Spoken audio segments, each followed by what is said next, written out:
There we go. That should be live. Where's everything? Cool. What's going on, guys? Welcome back to my personal channel. Welcome back to another match review for you guys today. It is Brighton 1, Chelsea 3. Chelsea have started their Premier League season in the perfect way possible. Not in the performance, but I will say in the result. It was an amazing performance by Chelsea today. Before I start this video, I want to say if you guys haven't done so already, please smash that like button, press the subscribe button as well, and hit the bell notification button as well to be the first guys to know whenever I release any new content on this channel. Now, it's Brighton 1, Chelsea 3.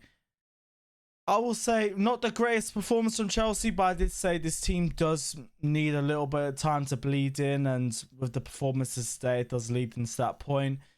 Goalkeeper, first off, Kepa, I mean, decent distribution today, but with the issue for the first goal, it doesn't leave him in the best of light, especially with Edouard Mendy coming in a couple of games.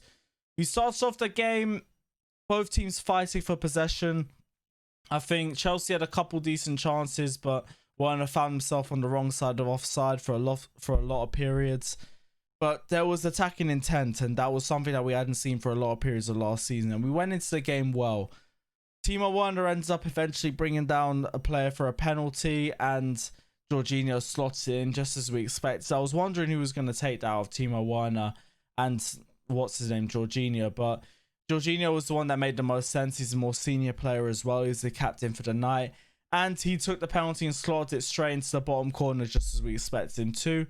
And as soon as it went to 1-0, Brighton started to push on a little bit more. One thing I will say, Tariq Lamptey, absolute boss man on the ball today. He left Marcos Alonso on ropes for so many of the attacks for Brighton today. He's probably their man of the match. I wouldn't be surprised if they put him as man of the match for a team today. And people are going to say, why did we sell Tariq Lamptey and why did we put him on the transfer list after especially an amazing performance against Brighton on this game as well? But I kind of get it. And the one thing I've always said that we need to understand as fans is that we have such a good academy and we create so many good players that there's going to be too much competition for places. And eventually we only have 11 places on the team that we need to fill. And especially Tariq Lamptey is an amazing example of it. Right now, we have Azpilicueta filling right back as well as Reece James. And Reece James, our long-term right back, expected for at least the next 5 to 10 years. With that in mind, there's barely any place for Tariq Lamptey to play, especially to play first team minutes. So I kind of understand that Tariq Lamptey did eventually need to leave this club to get more game time. And he's shining. He's shining. And I'm not going to sit here and be salty about it. He's had an amazing performance today. I only hope the best for him, especially as Chelsea Academy born, and maybe there'll be a spot for him back at Chelsea in the future. You never know. But Tariq Lamptey had an amazing performance today. Brighton kept causing us problems in attack, kept asking questions of our defense, and we did need to look at ourselves and think, was this defense going to keep a clean sheet? Because it is the same defense from last season. The one thing I will say is the defensive organisation looked a lot better from us today.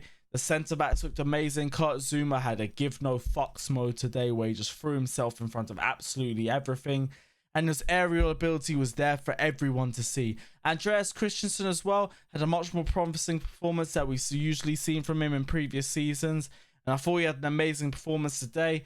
I'd rather see him build on it. Reece James as well from the right side. There were so many good attacks coming from the right-hand side from Reece James. Kai Havertz as well. I will be honest and say didn't really have the best performances, but we put him on the right-hand side, which isn't his best position. He's versatile, but you know he's best coming in from the middle, from either the cam role or from the centre midfield role. So I'm not going to sit here and hear any rival fans try and slander him today and try and say that he didn't have the world-class performance that they expected from him. But you're going to see that from him throughout the entire season, so I'm not going to hear anything from him today.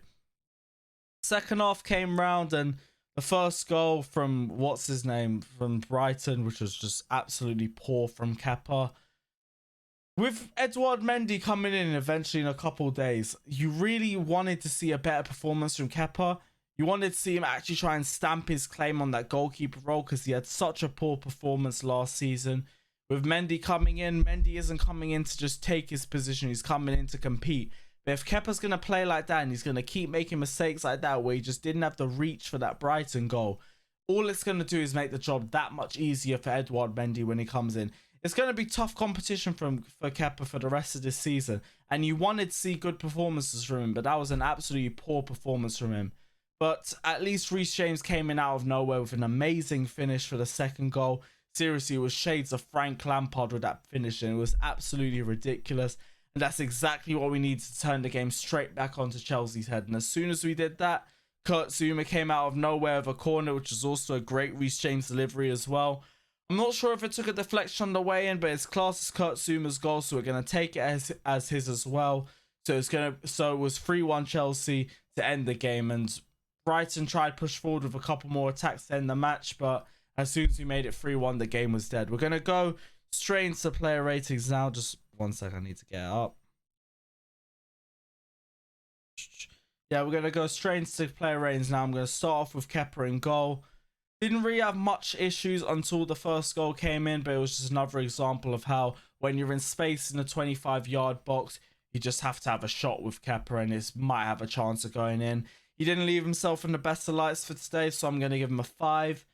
Reece James, amazing finish for his goal, and even with that, he absolutely bossed that right-hand side today, so I'm going to give Reece James a 7 right now. I'm also going to give Andreas Christensen a 6 because didn't have the best of performances centre-back, but he had an amazing performance compared to what he usually had in previous seasons. So Christensen had a promising performance, so I'm going to give him a 7. Kurt Zouma as well, I'm going to give him an 8. I thought he was the best player on our pitch today in terms of defensive work. Put himself in front of absolutely everywhere, so I'm going to give him an 8. Marcos Alonso, I got to give him a 4. As much as I want to try and be optimistic about the first game today, he was just getting done up by what's his name, Tariq Lamptey today. He had an absolutely poor performance, so I'm going to have to give him a 4 going into this one. Jorginho, I thought he released the ball well. Didn't really do much in terms of going forward, but I thought his passing around the ball was pretty decent, so I'm going to give him a 6. N'Golo Kante, very close to being man of the match. He was so good at breaking up play for Brighton whenever they were trying to go forward on us. Only because of Timo Werner's performance, he's not getting man of the match, but I'm going to give him an 8. Mason Mount as well, I thought he was very good at leading the press. Going forward as well, he was promising, but didn't create as much chances, but I'm going to give him a 6. Loftus-Cheek, not the best performance from him today. He didn't really put himself forward as much as I thought he would. Lampard gave him a very good sign of confidence today, but he didn't show it on the pitch, so I'm going to give him a 6. Kai Havertz as well didn't really put himself forward as much as we expect him to on his debut, but he was put out of position on the right, so I'm going to give him a 6 as well. And Timo Werner's also going to get an 8. He threw himself all over the pitch today, was causing the Brighton defenders a lot of problems, and I thought he had an amazing performance today. Also pulled out the penalty for the first goal. Very unlucky not to get a goal today, but he had a good performance, so I'm going to give him an 8. Looking towards the substitutions, Ross Barkley had a very positive impact on the team today. I'm going to give him a 7. He had a good performance. Who else as well? Was there only one substitution today? Yeah, Hudson-Odoi. I forgot about him as well. He had a promising performance as well. I don't remember anything straight up from him, so I'm going to give him a 6 as well. But guys, this is the end of the review for you guys today. Let me know your thoughts down in the comment section below. 5 reasons why we'll be out on my channel tomorrow, so don't forget to check that out as well. Don't forget to like and subscribe to Carefree Lewis G, and I'll see you guys very, very soon. Take care, and up the Chelsea.